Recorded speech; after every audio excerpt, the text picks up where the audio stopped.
Our investigative team is your voice. Rick Earle's been doing this a long time. He's as good as it gets. He has great sources, great contacts, and he uses those to get the facts. Tens of thousands of Pennsylvanians had their personal information exposed by contact tracers. Really disappointed. It should have been more secure. Who else has access to this information? Target 11 spent weeks investigating a whistleblower complaint, forcing the state to take action today. We need to launch an immediate investigation from the state. And tonight, that investigation is now underway. The fallout is just beginning as well. Good evening, everyone. Thanks for being with us. I'm David Johnson. And I'm Lisa Sylvester. Target 11 is exposing a major data breach with far-reaching implications. More than 70,000 Pennsylvanians had their personal information exposed by Insight Global. The company paid tens of millions of dollars to perform contact tracing in the state. And Target 11 investigator Rick Earle broke the data breach today after weeks of investigating. He is live in the studio with how did this happen, Rick? Yeah, David and Lisa, tonight the Pennsylvania Health Department is blaming employees of the company hired to do that contact tracing, saying they disregarded security protocols and created unauthorized documents. But former employees tell Target 11 the company didn't have the proper safeguards in place to begin with. And they alerted us to the unprotected personal health information of thousands of people across the state, including right here in our area.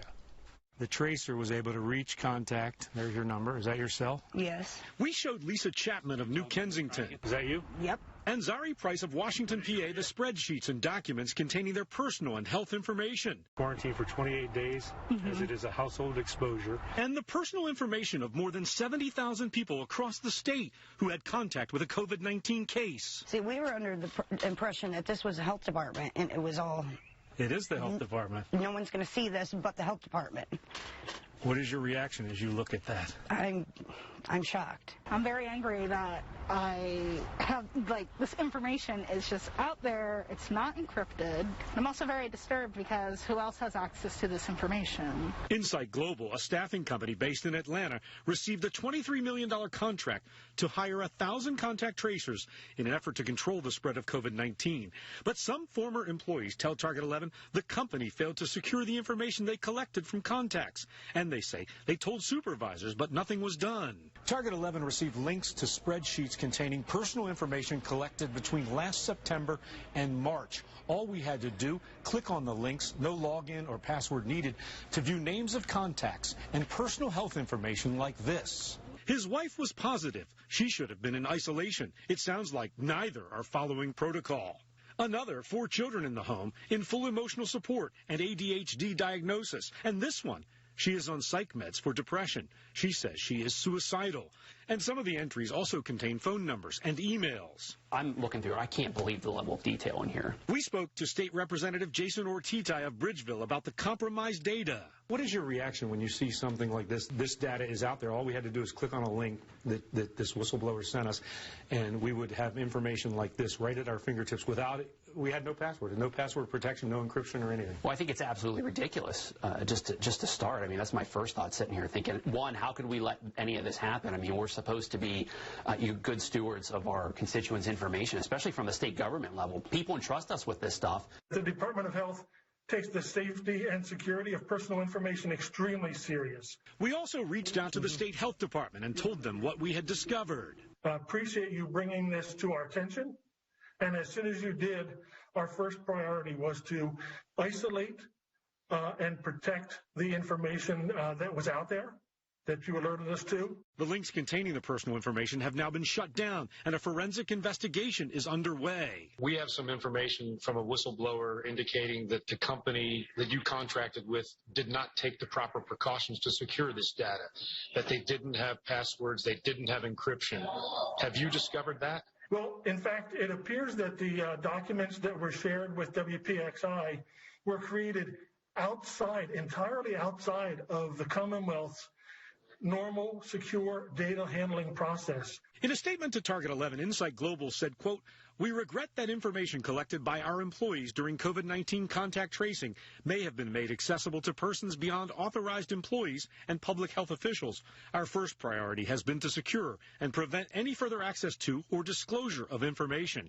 Adding they are now notifying those whose information may have been affected and working to determine what information remains at risk. My initial evaluation showed that all of the links that you provided were online and accessible to the public without being able to or having to log in or present any kind of authentication. So they were widely available to the public. Cybersecurity expert Todd Hollis evaluated the links before they had been shut down. They are accessible and discoverable by a fairly crafty Google search. And while the initial contract with Insight Global was for $23 million, according to Treasury records, the state has now paid the company $29 million of your tax dollars since last September. It's very disturbing that none of this is protected, and they got so much money to do this contact tracing, too. We need to launch an immediate investigation from the state, and I think we need to involve the feds in this, too. We should call the Department of Health in for a hearing immediately, have them explain what's going on. The contractor should be in there, and I want to know what they're doing and what they did wrong. Now, the fallout has already begun. The State Health Department just announcing this afternoon that the contract with Insight Global will not be renewed when it ends in July. A toll-free hotline will now be set up beginning tomorrow afternoon for those who suspect they have been impacted by this. You see the number on your screen right there. And while no financial information or Social Security numbers were exposed, credit monitoring and identity protection services will be offered at no charge. David? So, Rick, it's hard to believe that something like this could happen. Is there any concern that some of this information may still be out there? Absolutely. Cybersecurity experts tell me it may already be on the dark web. Now, we should learn much more about this on Monday morning when some state lawmakers tell me they plan to hold a news conference in Harrisburg to address all of this. All right, great work. Important reporting there, Rick. Thank you very much. Investigation into alleged failures of our court and social services system has now prompted a criminal investigation. Channel 11's Rick Earle has learned a 9-year-old girl was allegedly molested and raped by her foster father for years, and he's accused of getting her pregnant at the age of 14. Now, we typically don't identify rape victims, but this woman wanted to tell her story. Our investigative team spent the past 2 months digging into the case and tracking down leads. And now Rick's reporting has sparked a criminal investigation. We recently told you the story about a woman's mission to find her sister's killer. But during our interview, she told us something else that happened to her when she was a child, something almost as shocking. She was my best friend, and for her to be murdered like that was personal. We met Carlina Freeman to talk about the unsolved murder of her 15-year-old sister Jessica in 1992. But then we heard this. I started getting molested at 9. Freeman began telling us about her life in foster care. This is what's been hurting me. This is what's been haunting me. With her father out of the picture and her mother's failing health, Carlina and her 2 siblings went into the foster care system. Carlina came here to East McKeesport to live with close family friends. They would become her foster family. But at the age of 9, she says her foster father began molesting her. I'm thinking everything is fine. This is supposed to happen. This is supposed to what's going on. But in my gut as a 9-year-old child, it was like, should I get up? Should I scream? Should I move? But I couldn't, because just imagine a 270-pound man over a young girl. The sexual assault, she says, continued, and 5 years later, she was pregnant. So he got you pregnant? Yes, he did. How old were you when you got pregnant? 14. Pregnant at 14, Carlina says she was repeatedly threatened not to tell anyone what happened. You tell, I'm going to kill you. He threatened you? He threatened me multiple times when I told my foster mother. She said that I was trying to devour their marriage. Carlina says she then made up a story and told her CYF caseworker that a mentally challenged boy also living in this home here in McKeesport with her got her pregnant. A couple days later, she admitted it was a lie, but she refused to say what really happened. They thought I was snapping out because my mom passing away and my sister getting murdered. But no, nobody understood. And this went on for 5 or 6 years, That right? went on for 6 years.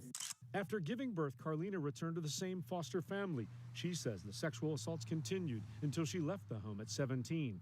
Carlina eventually told her caseworker the truth. Then after we had the DNA, she said, tell me who it is. I said, it's Carl. And she said, oh my God, like she resigned not even a week or two after. The paternity test in 1998 confirmed that her foster father was indeed the biological father. A year later, a family court judge in Allegheny County issued this order, quote, after hearing, based on defendant's acknowledgement on the record, defendant is found to be the father. According to court records, he was also forced to pay child support.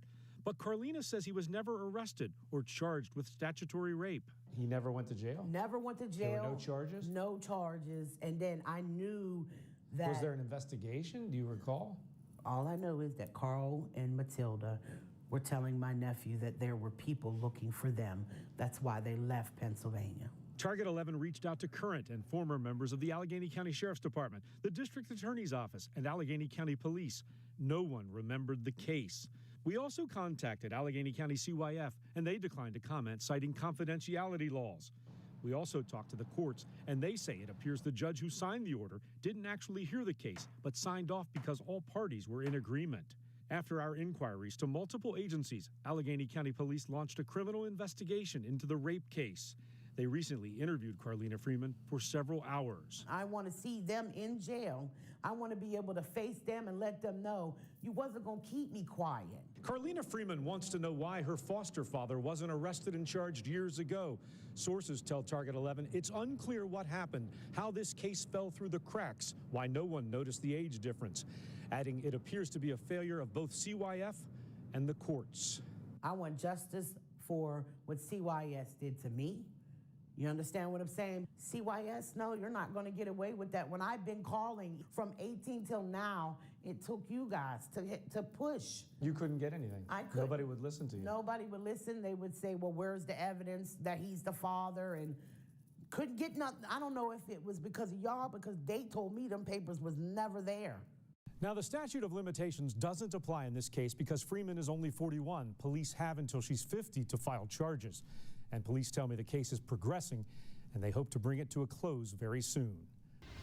From bathroom brawls to hallway assaults and a deadly shooting in a school van, there has been a recent uptick in school violence. And Target 11 investigator Rick Earle taking a closer look at what's going on and what can be done to stop it. A student flashing a loaded handgun inside Carrick High School.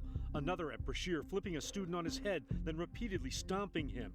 And an Oliver Academy student who had just gotten on a school van shot and killed. It's the biggest problem facing this district right now. We have a crisis. James Fogarty is the executive director of A+ Schools, a nonprofit with the goal of making sure every child gets a quality education. I'm not going to wring my hands and say things are horrible. Yeah, it's not good. So let's fix it. We showed Fogarty, who has 2 children in the district, new videos of recent fights at Taylor Alderdice. It's making me sick to even watch it. Fogarty believes one of the issues is staffing. Even though the district has lost students, he says there's not enough staff to cover all of the schools. You're spreading your staff across a lot of buildings, and so you don't have enough people in each building to really support the kids and keep things as safe as they need to be. And a handful of teachers and staff have been injured breaking up fights. Fogarty says the district is also sitting on nearly $70 million from the American Rescue Plan that could provide much needed help. In my mind, that process would be bring your principals in, say what do you need today to stop the violence, and who do we go get? If it's additional paid staff for the district, great. If it's community-based programs that can come in. Similar to one Fogarty's group helped launch at Perry High School in November, where community members come into the school and work with students. It's not a lot, but it's 2 more people in the halls. It's 2 more people to say, hey, let's get you to class in a friendly way when teachers are trying to get set up for class. Last week, no suspensions, no fights. Fogarty says the program, if successful, could expand to other schools. We are so concerned about the safety of our students as well as our staff and faculty. We showed the new videos from Taylor Alderdice to the president of the Teachers Union. As a parent and an educator, as a human being, I am disgusted and enraged. She believes the board is partly to blame for the uptick in violence. We are very concerned about what seems to be the lack of action by our school board. She's referring specifically to a request by principals to reinstate a policy allowing them to hand out more severe punishment, such as after-school suspension to a student with 3 or more minor offenses like misbehaving in class. But the board declined. Principals, after all these fights, said, hey, we need help, and we need some help to control this. And they went back in November, and the board voted it down. Absolutely. Which was utterly ridiculous. Students know there is no accountability. And she issued a challenge to some of those board members. I listened to a school board meeting last night and I become enraged listening to people who have never been in the classroom. When is Pam Harbin or Devin Talaferro or Jamie Petrowski ever going to come into the schools? And I invite them in anytime, or to come in and substitute a day. I would really like to see that, because I'd like to see how they handle it. We reached out to every school board member and we only heard back from a couple. They declined comment. We also contacted the administration multiple times, but they never made anyone available. Now, the interim superintendent did issue a news release several weeks ago condemning the violence and calling for a new opportunity to embrace and rejuvenate meaningful change, although he did not provide any details.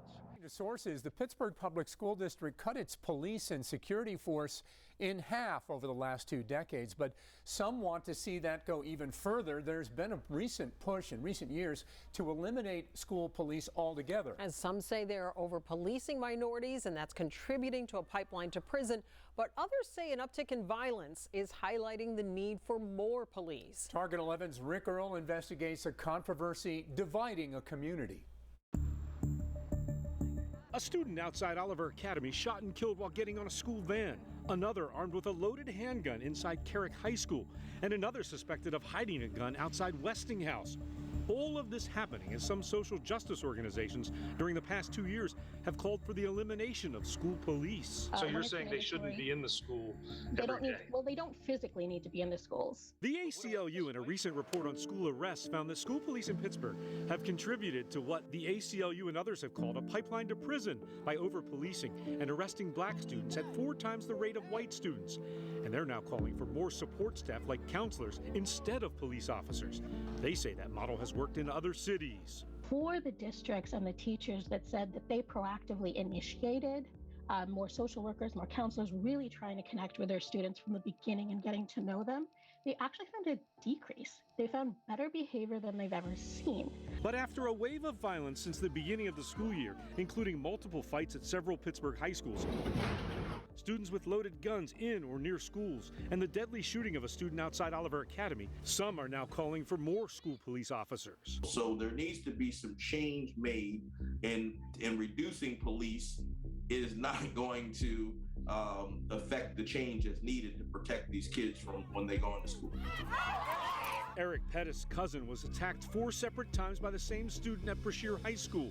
The last time, he was flipped on his head and repeatedly stomped on. He suffered serious injuries to his head and neck. Let these people watch those videos that I sent of my cousin being assaulted. And after watching those videos, if they still feel that there's not a need for police in the school, I'd really like to have some forum or what have you to sit down with these folks face to face and understand what they're thinking. And Target 11 has just obtained multiple Facebook images of teenagers armed with guns. Sources have confirmed they are all students in the Pittsburgh School District. Some of this now is going beyond just fighting and just fisticuffs. Right. We're talking about weapons that can kill people. Are you worried that if we don't have security and police there, that somebody's going to be killed? So city police are armed, right? But it takes them a while to get there. Pittsburgh school police do not carry guns. And it's not just the ACLU, but 1PA and a coalition of social justice groups, along with several school board members, have said it's time to remove police from the schools. It would be awful. They don't know them, once again, and it would leave our teachers to do all of the security, and they need time to teach. The president of the teachers union is calling for more school police officers and security guards. Since 2000, according to district sources, the number of school police and security guards has been cut in half, from 192 to 86. So we did a survey of our members about support for police officers. It was off the charts. People that support our police officers, they are incredible and well trained. I hope parents would contact their school board members to just quell this ridiculous movement. Now, the interim superintendent sent me a statement expressing support for school police, saying they play an invaluable role and also serve as mentors. Several school board members emailed me that they too support school police and there are no plans to eliminate them. One member did suggest bringing in more counselors and social workers to help police. Tonight, a Target 11 exclusive report, an investigation into the controversial purchase of new fire trucks by the city of Pittsburgh under the Peduto administration. That order was then canceled under the Gainey administration, and Target 11's Rick Earle just obtained internal emails that shed new light on these purchases. Under the Peduto administration last fall, the city ordered 3 brand new Pierce pumper trucks with plans to purchase 2 more. But Fire Chief Darrell Jones says he was never consulted about the nearly $2 million purchase. I was thinking I have people who are not end users of fire trucks telling me what's best for me.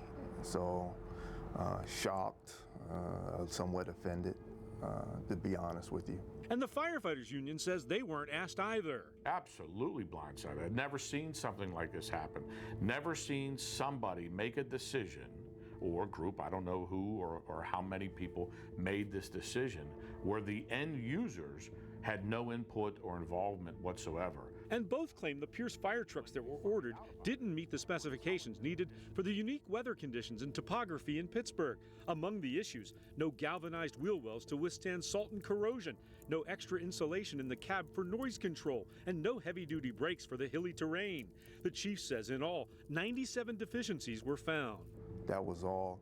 Deficiencies that are unacceptable. That are unacceptable because there were safety issues and the rigs wouldn't last. We have a unique topography here, right? So our rigs have to be highly custom. This is a subpar piece of equipment that we will be stuck with for 10 years. The taxpayers will be stuck with something that can't do its job. Why would we want to pay that kind of money for it? The majority of pumper trucks the city already has were purchased from Spencer, and the chief says they have proven to be very reliable. After learning of the new purchase, Fire Union President Ralph Sicuro sent an email to the public safety director at the time, blasting the process. Quote, "Something smells wrong about this deal. Who is responsible for making this shady deal, and what qualifications they have to determine what equipment is best for the Pittsburgh Bureau of Fire, the firefighters that use this equipment, and the citizens' lives that will be on the line." End quote. But internal city emails obtained by Target 11 through a right-to-know request are now raising questions about the union and the chief's involvement in the process. The former chief operating officer under the Peduto administration, Kinsey Casey, writing, "When the Equipment Leasing Authority initially awarded the contract to Pierce because it was the lower bid, Spencer came back with a lower bid, but still not lower than Pierce. That always struck me as a bit fishy. Even the tone of the email chain below seems to indicate there is something else going on here." And this email from the city's fleet services manager, Brandon Walton, quote, "Spencer has a history of lowering his price once Pierce or any other manufacturer bids lower than him. Like you, I find a lot of what goes on between the Pittsburgh Bureau of Fire and Spencer to be fishy." He continues, "I truly believe that Spencer has been attempting to overcharge the city on apparatus because he simply can. He has a direct line to union members and all of the chiefs. We are his largest customer, and he should treat us as such rather than attempt to take advantage of us." End quote. I believe that his opinion is flawed. No one has a direct line to me. I am a steward of the city's and the people's money just like everybody else that works for the city. As far as a direct line, I don't know any direct line, but our members who are on Labor Management Committee will obviously discuss and talk with all manufacturers of equipment. Target 11 also spoke with several members of the Peduto administration. They said Pierce was the low bid, and they could purchase 4 Pierce trucks for the price of 3 Spencers. And they contend Pierce will do the same job as Spencer, but may not have all the bells and whistles. And they said at least one assistant fire chief was aware of the purchase. Quote, "It wasn't as if fire was completely ignored and the Equipment Leasing Authority decided to purchase trucks fire didn't want. We all care about being good stewards. Paying more money struck me as odd and unusual," a former Peduto administration official speaking on the condition of anonymity. But after the new administration took office in January, the city canceled the order. Pierce, which has supplied ladder trucks to the Fire Bureau in the past, agreed to refund the entire amount. The city is now in the process of putting out a new bid, but with the current supply chain issues, it could take a year to get the new pumpers. Does this delay a concern. It's going to be somewhat of a delay, but we'll manage it. Yes, yesterday there was one spare pumper. I don't know how many we have today. And as they begin the process of rebidding, the fire union president is now calling for an investigation. They feel there's something wrong on our end. Take my advice. Do an investigation into this issue, because that's what I've asked for. Do an investigation, find out who made these decisions and why they made them. In those emails obtained by Target 11, Pierce said the truck they proposed would be built exactly to the specifications in the bid. Now, I also spoke with a representative from Spencer. He denied any allegations of impropriety. He says the city is a valued customer and he'd never attempt to overcharge them. A 14-year-old vanishes, a mysterious letter is found, and 2 bodies turn up near a lake. It's a murder mystery with few clues, but a lot of questions. Was it the work of a serial killer, or was it someone she knew? Target 11 investigator Rick Earle tonight with more on the body at Berlin Lake. Sarah Boehm was last seen in Rochester, Beaver County. Now that's about 50 miles from Berlin Lake in Ohio. And today, nearly 3 decades later, investigators have uncovered some promising new leads they hope will ultimately help them solve the case of the body at Berlin Lake. She was a quiet introvert. She was shy, but she was just a sweet little girl. On the night of July 14th, 1994, 14-year-old Sarah Boehm, who lived in Rochester, Beaver County, told her older brother she was going to a friend's house for a sleepover. She never made it. The next morning, her mother, who was working that night, went to police, and the family began a frantic search. We went down all over Rochester, went down to bowling alley, down the river where kids would hang out. You guys are canvassing the area. We went everywhere. We went everywhere. Just days after she disappeared, family members make a shocking discovery in her bedroom. Under her pillow, a letter written by Sarah. She talks about running away and starting a new life. She even says she's in an abusive relationship with an older man. Met an older guy who gave me love and whatever else I was not getting at home. He was a very, very abusive man. Didn't anyone wonder why I always had injuries? And I said I fell. I've always said the day I walk out the door is the day I'll never return. I thought everything over, and it is best to leave. I'm just a burden. She wasn't a burden. Her uncle doesn't believe there was ever an older man in her life. He says Sarah was distraught over her parents' divorce. I just think it was just another cry out for attention, and she was hurting. It was a sad little girl. The days turned into weeks, then months and years. Then in 2000, a break in the investigation. A Beaver County detective searching missing persons reports came across this sketch of a young girl whose body was found by hunters near Berlin Lake in Ohio in November of 1994, just 4 months after Sarah vanished.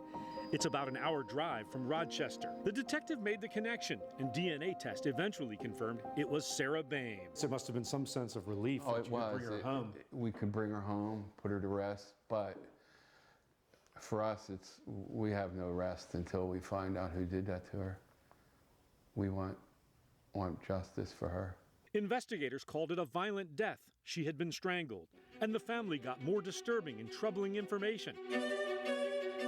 Several months before Boehm's remains were found, the body of 17-year-old Catherine Menendez of Alliance, Ohio, was found several hundred yards from Boehm. She had been missing only a few days and was strangled and stabbed. Did that raise suspicions? Oh, yeah, we thought, is there like maybe a serial killer or something? I don't know. Do you think there's a connection there? You can't rule a connection out. They're both similar in age. Beaver County Detective Mike Kreider has now taken over the investigation. At one point years ago, he says investigators zeroed in on Sarah's now deceased father, Jack, who was convicted of molesting a young relative. But he was in West Virginia at a concert the day Sarah disappeared. Nothing ever panned out with that theory. Jack had a pretty solid alibi of where he was at the time. On his deathbed, I had asked him, I said, Jack, is there anything you need to say, anything to get off your chest, whether to do about Sarah? And he just said no. He just wants to find out who did this to his daughter. And I believe him. I do. I wholeheartedly believe him. On the wall next to Detective Kreider's desk, a constant reminder of the case. And on a nearby bookshelf, binders filled with forensic reports and interviews conducted during the past 27 years. Every spare moment we get, we go through the files. We look for people who haven't been talked to. There's been hundreds of people spoken to. And there's a lot of work that have been done, but there's a lot more that needs done. And Kreider says they've recently uncovered some new information. There's some people we found that have relationships between this area and the Berlin Lake area. So we've been following up on that, the people who have the two connections. Anything promising to you? There's a couple. There's a couple that could, I think, turn out good for us. We pray that will happen. We need justice for her. And today the family's still holding out hope that one day Sarah's killer will be brought to justice. Meanwhile, investigators tell me the new potentially promising leads involve people with connections to both Rochester and Berlin Lake.